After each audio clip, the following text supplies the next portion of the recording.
గత 5 ఏళ్లలో రాష్ట్రంలో విధ్వంసం జరిగిందని, వాటాలు ఇవ్వలేదని, రాష్ట్రానికి వచ్చిన కంపెనీలు తరిమేశారని మంత్రి లోకేష్ ఆగ్రహం వ్యక్తం చేశారు. గత 5 ఏళ్లలో రాష్ట్రానికి తెచ్చిన ప్రాజెక్టు గురించి చెప్పమని పులివెందుల ఎమ్మెల్యేకు సవాల్ చేశారన్నారు. ప్రకాశం జిల్లాకు టీడీపీ అన్నా చంద్రబాబు నాయుడు గారన్నా పెద్ద ఎత్తున ప్రేమ ఉంది. 2019లో ఎదురుగాలి ఉన్నా మీరు 4 శాసనసభ్యుల్ని తెలుగుదేశం పార్టీలో గెలిపించారు. 2024 ఎన్నికల్లో 10 సీట్లు తెలుగుదేశం పార్టీని గెలిపించారు. యువగలం పాదయాత్ర చేసినప్పుడు ఇక్కడ ప్రజల కష్టాలు నేరుగా నేను చూశాను. ప్రకాశం జిల్లాలో యువగలం ఒక ప్రభంజనంగా నడిచింది. వాస్తవంగా ఆంధ్ర రాష్ట్ర చరిత్రలో మార్పు మొదలైందంటే అది 2022లో ప్రకాశం జిల్లాలో జరిగిన తెలుగుదేశం పార్టీ మహానాడని సభాముగా తెలుపుతున్నా.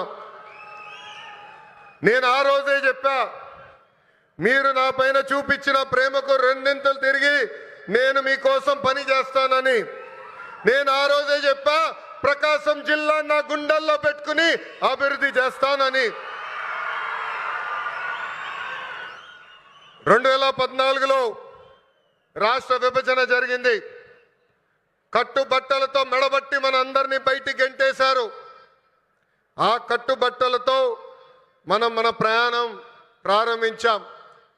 ఆనాడు అందరి ఆమోద్యంతో అమరావతియే మన రాజధానిగా ప్రకటించుకున్నాం. ఒకే రాజధాని అభివృద్ధి వికేంద్రీకరణ నినాదంతో మన ప్రభుత్వం పనిచేసింది. అనంతపురానికి ఆటోమోటివ్ కంపెనీలు తీసుకొచ్చాం. చిత్తూరు కడప జిల్లాకి ఎలక్ట్రానిక్స్ కంపెనీలు తీసుకొచ్చాం. కర్నూలు జిల్లాకి విద్యుత్ సోలార్ కంపెనీలని తీసుకొచ్చాం. ఇంకో పక్కన ప్రకాశం జిల్లాకి అతి పెద్ద పేపర్ మిల్ తీసుకొస్తే గత ప్రభుత్వం ఆ కంపెనీని తరిమేసింది. అంతేకాదు ఉభయ గోదావరి జిల్లాలకి పెద్ద ఎత్తున ఆక్వా రంగాన్ని ప్రోత్సహించాం. ఇంకా ఉత్తరాంధ్రని విశాఖపట్నాన్ని ఏకంగా ఐటీ ఫార్మా హబ్గా కూడా మనం తయారు చేసుకున్నాం.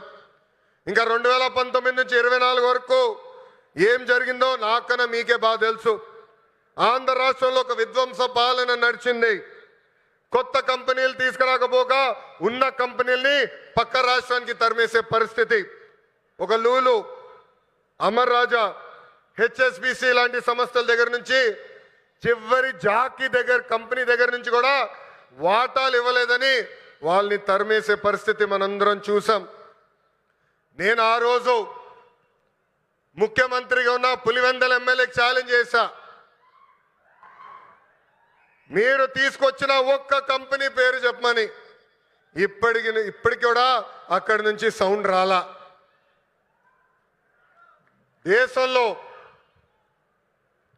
దేశంలో ఎప్పుడు జరిగిన విధంగా నేను పాదయాత్ర చేశా. ఒక మాటలో చెప్పాలంటే యువగలం పాదయాత్ర నాలో మార్పు తీసుకొచ్చింది. గంగాధర్ నెల్లూరు నియోజకవర్గం చిత్తూరు జిల్లాలో ఉంటుంది. ఆ నియోజకవర్గంలో పాదయాత్ర చేస్తున్నప్పుడు ఒకరోజు రాత్రి చివరి గ్రామం అక్కడ నేను నడుస్తున్నప్పుడు ఒక తల్లిని చూసా. రోడ్డు మీద కూర్చుని బోండాలు వేస్తుంది. ఆమెను అడిగా, అమ్మా ఆకలేస్తుంది, నీ పక్కన కూర్చోవచ్చా, నాకు బోండాలు వేస్తాను అడిగా. స్టూల్ లాగేసి కూర్చో బాబాని చెప్పింది. ఆమె మాట్లాడుతూ ఆమెను అడిగా, ప్రభుత్వం నుంచి మీరేం ఆశిస్తున్నారు? ఆమె అప్పుడు చెప్పింది, మద్యంకి మా భర్త బానిసుడయ్యి చనిపోయాడు. 30 సంవత్సరాలుగా నేను ఇక్కడ కూర్చుని బోండాలు వేస్తున్నాను. రూపాయి జమ చేర్చి మా 2 బిడ్డలు చదివించాను. ఆ 2 బిడ్డలకి ఉద్యోగాలు కల్పించు బాబు అని ఆనాడు ఆమె కోరింది. ఇప్పుడు కూడా బాగా గుర్తు ఆ కోరిక. ఆ సంఘటన తర్వాత మరుసటి రోజు గౌరవ ముఖ్యమంత్రి చంద్రబాబు నాయుడు గారికి నేను ఫోన్ చేసి, ఎట్టి పరిస్థితుల్లో మేనిఫెస్టోలో మనం ఒక మొదటి హామీ పెట్టాలి. అది 5 సంవత్సరాల్లో 20 లక్షల ఉద్యోగ కల్పనే మన లక్ష్యంగా పెట్టాలని కోరటం జరిగింది. దేశంలో ఏ పార్టీ చేయని సాహసం ఎన్డీఏ ప్రభుత్వం చేసింది. ఆ హామీ ఇచ్చే ముందర నేను అనేక మందితో మాట్లాడా. వాళ్ళందరూ అన్నారు, ఈ హామీ మీరు సాధించగలుగుతారా, చేయగలుగుతారా అని అడిగారు. కానీ వాళ్ళు ఒకటే చెప్పా, నా ధైర్యం ఒకటే, నా బ్రాండ్ ఒకటే. ఆ బ్రాండ్ పేరు 3 అక్షరాల సిబిఎన్. మొన్న ఢిల్లీలో ఒక ఇంటర్వ్యూకి వెళ్ళా. అక్కడున్న విలేకరు నన్ను అడిగాడు, తెలంగాణకి హైదరాబాద్ ఉంది, తమిళనాడుకి చెన్నై ఉంది, కర్ణాటకకి బెంగళూరు ఉంది, ఆంధ్ర రాష్ట్రానికి ఏముందని అడిగారు.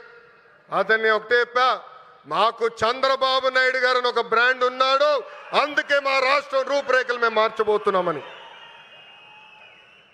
2024 ఎన్నికల్లో సైకో పాలకుకు బాయ్ బాయ్ చెప్పి సైకిల్, గ్లాస్, కమలం పాలన మనందరం కలిసికట్టుగా తీసుకొచ్చాం. గెలిచిన మొదటి రోజు నుంచి ఉద్యోగాల వేట మొదలు పెట్టాం. ఇప్పటి వరకు 8 లక్షల కోట్ల పెట్టుబడులకు, తద్వారా 5 లక్షల మంది నిరుద్యోగ యువకులకు ఉద్యోగాలు కల్పించడానికి ఒప్పందాలు కుదిరించుకున్నాం, పనులు ప్రారంభించాం. దాంట్లో భాగంగా ఈ రిలయన్స్ ఎనర్జీ ప్రాజెక్ట్ కానివ్వండి, ఎన్టీపీసీ కానివ్వండి, భారతదేశంలోనే అతిపెద్ద ఆర్సిలర్ మిత్తల్ స్టీల్ ప్లాంట్ కానివ్వండి, BPCL, Tata power, TCS, LG electronics లాంటి అనేక కంపెనీలు మన రాష్ట్రానికి రాబోతున్నాయి. కుటుంబంలో